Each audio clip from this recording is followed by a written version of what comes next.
ప్రొడ్యూసర్‌లని court అంటే arrest చేయొద్దు వాళ్ళని జస్ట్ విచారణ మాత్రం చేసుకోవచ్చని కూడా చెప్పింది. సో, ఇది మరి దీన్ని ఏ విధంగా చూడొచ్చంటారు? కేసు దర్యాప్తు చేయొద్దని. హ్మ్. దీనిలో అరెస్ట్ చేయొద్దు అని. సాంకేతిక అంశం ఏంటంటే 105 అండ్ 118 పెట్టారు. హ్మ్. 105 ఏంది? Culpable homicide not amounting to murder.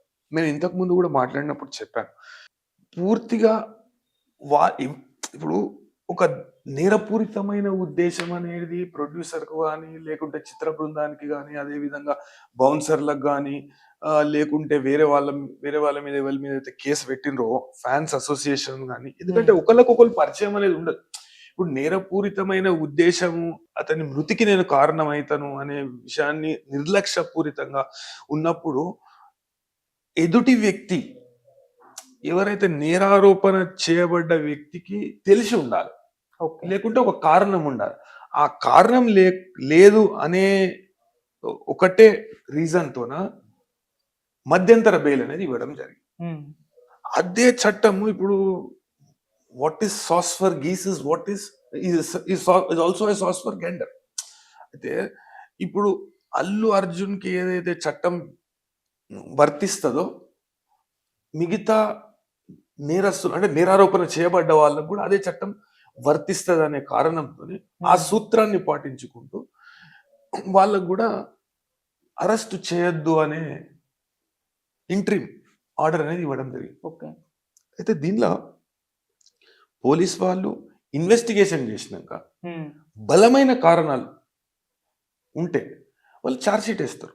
Okay. అంటే ప్రతి కేసులో వ్యక్తిని అరెస్ట్ చేసి కూర్చోబెట్టే అవసరం లేదు అనే అభిప్రాయాన్ని సుప్రీంకోర్టు కొన్ని కేసులలో వెల్లడించింది. ఆ సూత్రాన్ని పాటించుకుంటూ హైకోర్టు కూడా వాళ్లకు ఒక వెసులుబాటు అంటే మధ్యంతరంగా వాళ్ళు విచారణకు హాజరు కావాలి. విచారణ చేస్తారు పోలీసులు. విచారణ చేసి దానిలో అయితే నేను పెట్టిన కంప్లైంట్లో నేను పోలీస్ వాళ్ళ పాత్ర ఎంత ఉంది, ఇప్పుడు లాఠీ చార్జ్ అనేది బల ప్రయోగం అనేది ప్రతిసారి సరికాదు అని సుప్రీంకోర్టు చెప్పింది. అదేవిధంగా చట్టం కూడా చెప్తుంది. ప్రతి కాడ బల ప్రయోగం చేయొద్దు. అధికారం ఉంది కదా అని నేను బల ప్రయోగం చేస్తా అంటే చట్టాలు ఊకోవు, కోర్టులు ఊకోవు. అయితే ఈ బల ప్రయోగం సరైనదా కాదా అంటే నిజంగానే నియంత్రణ చేయనికి చేసిందా, లేకుంటే ఈ బల ప్రయోగం ద్వారా ఈ మృతికి కారణమైనరా అనే దాని మీద సమగ్ర దర్యాప్తు చేయాలి. ఇప్పుడు పోలీస్ వాళ్ళు నేను ఉత్తగా అల్లు అర్జున్ మీద లేకుంటే చిత్ర బృందం మీద లేకుంటే వేరే వాళ్ళ మీద మేము కేసు పెట్టి చేతులు దులుపుకుంటామంటే కాదు. దీనిలో పూర్తి స్థాయిలో దర్యాప్తు జరపాలి. ఇప్పుడు అల్లు అర్జున్ కూడా అనవచ్చు, నేను వీక్షించడానికి పోయినప్పుడు నాకు ఎటువంటి అనుమతి అనేది అవసరం లేదు. ఆడ శాంతి భద్రతల పూర్తి బాధ్యత పోలీస్ వాళ్ళదే. అంటే కోర్టులో కూడా అదే విషయాన్ని చెప్పిండు. నేను వీక్షించనీకి పోనీకి నాకు ముందస్తు అనుమతి ఎందుకు? నేను ఒక సినిమాలో అంతర్భాగం, నేను హీరో ఆ సినిమాలో. ఆ సినిమా చూడడానికి నేను పోయినా, నా కుటుంబ సభ్యులతో పోయినా, నేను వాళ్ళతో పోయినా. అయితే శాంతి భద్రతలు భంగం వాటిల్లుతుంది, శాంతి భద్రత భంగం వాటిల్లుతుంది అనే విషయాన్ని గుర్తించినప్పుడు పోలీస్ వాళ్ళు ఏం చేయాలి? ఎక్కడనో ఆపేయాలి, లేకుంటే రావద్దని చెప్పాలి. అట్లా చేయకుండా పోలీస్ వాళ్ళు ఏం చేశారు? లాఠీ చార్జ్ చేశారు. ఈ లాఠీ చార్జ్ కారణంగానే ఆమె మృతి చెందిందనే విషయాన్ని నేను నమ్మిన. ఓకే. ఆ విషయాన్ని నేను జాతీయ మానవ హక్కుల కమిషన్ దృష్టికి తీసుకుపోయాను. అంటే దాన్ని నియంత్రించే అవకాశం ఉన్నా కానీ నియంత్రించలేకపోయింది పోలీసు. ఎందుకు నియంత్రించలేకపోయింది? అదేవిధంగా పోలీస్ వాళ్ళు లాఠీ చార్జ్ ఎందుకు చేసిండ్రు అనే విషయాన్ని కూడా, ఇప్పుడు లాఠీ చార్జ్ ఆ విజువల్, ఆ దృశ్యంలో మనం చూస్తే గేట్లు బంద్ చేస్తే అయిపోతుండే. నువ్వు ఎందుకు రానిచ్చిన లోపలికి? శాంతి భద్రతలు లేకుంటే తొక్కిసలాట శాంతి భద్రతలు పక్కకు పెడితే తొక్కిసలాట జరుగుతుందని తెలిసినప్పుడు వాళ్ళు ఇప్పుడు పోలీసు వాళ్ళు కూడా తక్కువ సంఖ్యలో ఉన్నారు. తక్కువ సంఖ్యలో ఉన్నప్పుడు వాళ్ళు గేట్లు వేసేస్తే అయిపోతుండే. కానీ గేట్లు వేయకుండా గేట్లు తెరిచి ఎట్లయితే కార్లు లోపలికి వస్తున్నాయో ప్రజల మీద లాఠీ చార్జ్ చేసి, అది తప్పు అనే విషయాన్ని నేను జాతీయ మానవ హక్కుల కమిషన్ దృష్టికి తీసుకుపోయాను. వాస్తవానికి వాళ్ళు ఇంకా అవసరమైతే ఇంకా కొంచెం ఫోర్స్ పిలుచుకునేది ఉండే, లేకుంటే మీరు గట్టిగా చెప్పేది ఉండే. లేదు వ్యవస్థ సరిపోదా? ఒక వ్యక్తిని ఆపడానికి మీకు ఒక పౌరుడిని ఆపనీకి లేకుంటే సెలబ్రిటీ ఉండొచ్చు, ఎవరన్నా ఉండొచ్చు. మీరు పెద్ద పెద్ద రాజకీయ నాయకులను, ప్రతిపక్షాలకు చెందిన రాజకీయ నాయకులను లేకుంటే ఇంకా ఇంకా వేరే వాళ్ళను మీరు ఆపుతుండ్రు, వాళ్ళని నియంత్రణ చేస్తున్నారు, వాళ్ళ ఇంటికి పోతున్నారు. మీకు పొద్దటి సంది తెలుసు. పొద్దటి సంది తెలిసినప్పుడు ఆడికి రానికి కారణం మీరే. వచ్చినప్పుడు అతను రానియకపోతే అయిపోతుండే. నువ్వు సినిమా చూడకు, ఇవాళ రాకు, ఏం మునిగిపోతుందా? Sky will not, heavens will not fall. మీరు రాకుండ్రి అని చెప్తే అయిపోతుండే. ఇప్పుడు అనవసరంగా దానిలో లాఠీ చార్జ్ కూడా చేయడం జరిగింది. ఆ లాఠీ చార్జ్ కి అంటే ప్రజలు భయపడి ఎట్లా పడితే అట్లా ఉరికిండ్రు. మనం చూడొచ్చు, విజువల్స్ లో చూస్తున్నాం మనం. ఇప్పుడు మన సాంకేతికత అనేది అభివృద్ధి అండి. ఇప్పుడు మన ఫోన్లోనే కెమెరా ఉంటుంది, ఎవరైనా మనని క్యాప్చర్ చేస్తారు, లేకుంటే ఫోటోలు తీస్తారు, లేకుంటే వీడియో తీస్తారు. ఇప్పుడు మనకు అంతా మొత్తం అందుబాటులో ఉన్న సాంకేతికత. ఇప్పుడు మనం విజువల్స్ లో సామాజిక మాధ్యమాలలో ప్లే అయినాయి, అదే విధంగా ఎన్నో టీవీ ఛానళ్ళలో ప్లే అయినాయి. దాంట్లో కనబడుతుంది, కళ్ళకు కనబడుతుంది. వాళ్ళేమో దాన్ని మనం ఇట్లా ఇట్లా ఈడికెళ్ళి క్రౌడ్ వస్తుంది. నువ్వు దర్వాజాలు ఎందుకు తెరిచినావు?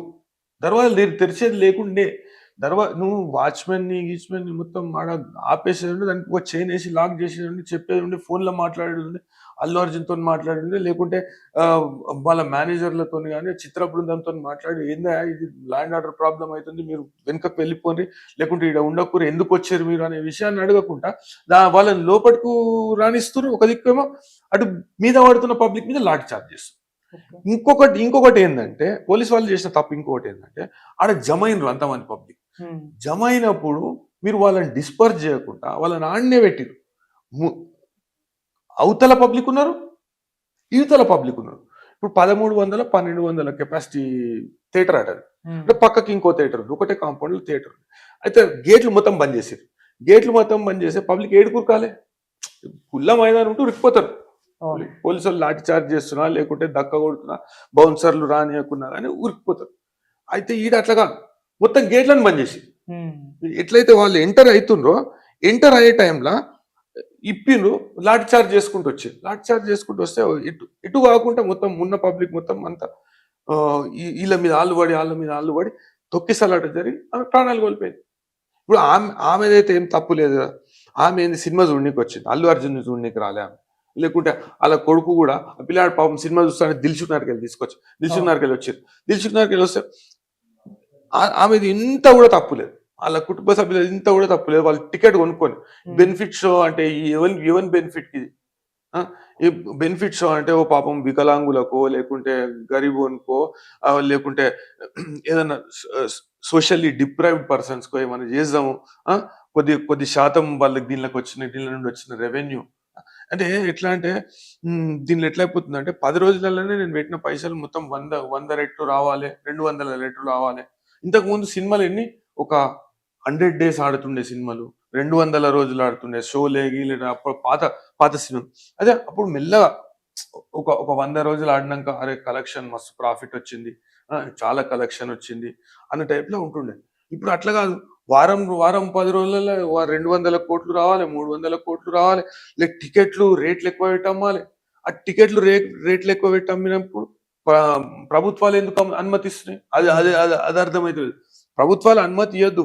ఇప్పుడు ఈవెంట్ ఫస్ట్ ఆఫ్ ఆల్ చూడాలి, కంటెంట్ చేయగలుగుతామా చేయలేమా అంత క్రౌడ్ని. ఇప్పుడు వేరే వాళ్ళకి కూడా ఇబ్బంది కదా, పోయేటోళ్ళకి ఇబ్బంది, వచ్చేటోళ్ళకి ఇబ్బంది, రవాణా వ్యవస్థ ఇబ్బంది నిలిచిపోతుంది, ట్రాఫిక్ జామ్లు అవుతాయి. ఇట్లాంటి కారణాలు ఎన్నో కారణాలు చూపెట్టి ఆపొచ్చు. అట్లా ఆపకుండా వాళ్ళకి ఇవ్వడం అనేది పూర్తి శాతం తప్పు. అది నేనైతే ఈ విషయాన్ని కూడా మా జాతీయ మానవ హక్కుల కమిషన్ దృష్టికి నేను తీసుకుపోవడం జరిగింది.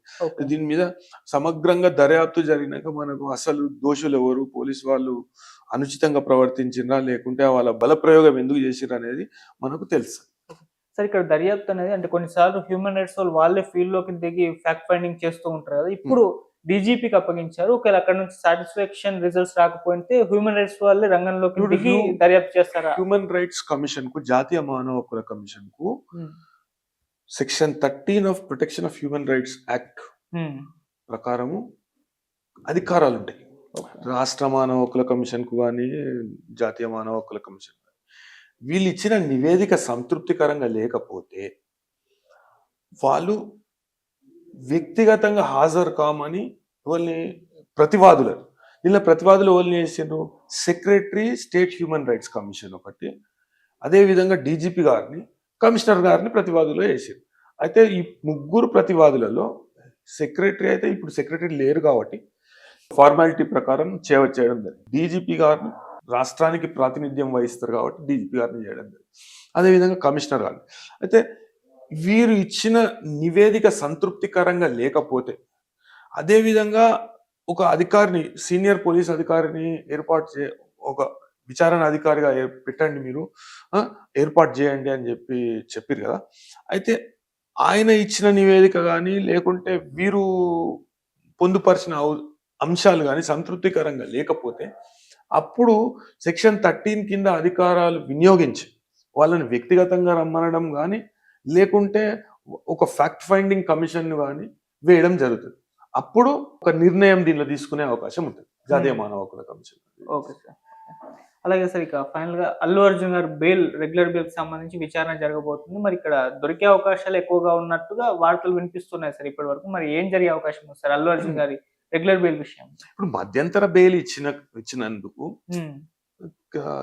అంటే ట్రయల్ కోర్టు కూడా, అంటే డిస్ట్రిక్ట్ కోర్టు కూడా, హైకోర్టు మధ్యంతర బెయిల్ ని కన్సిడర్ చేసి ఆయన చెప్పిన అంశాలన్నీ పరిగణలోకి తీసుకొని మధ్యంతర బెయిల్ ఇవ్వడం జరిగింది కాబట్టి అదే సూత్రాలను కింది కోర్టు, అదేవిధంగా సెషన్స్ కోర్టు ఫాలో చేసుకుంటూ ఇంకో కొన్ని షరతులు విధించే అవకాశం ఉంటుంది. ఓకే, అదనంగా కొన్ని షరతులు విధించే అవకాశం ఉంటుంది. బెయిల్ ఇవ్వము అనే విషయాన్ని అయితే చెప్తుంది అని అనుకో, అంటే బెయిల్ ఇవ్వకుండా బెయిల్ డినై చేస్తుంది అని అయితే నేను అనుకుంటలేదు. బెయిల్ ఇచ్చే అవకాశాలు ఎక్కువగా అనిపిస్తున్నాయి.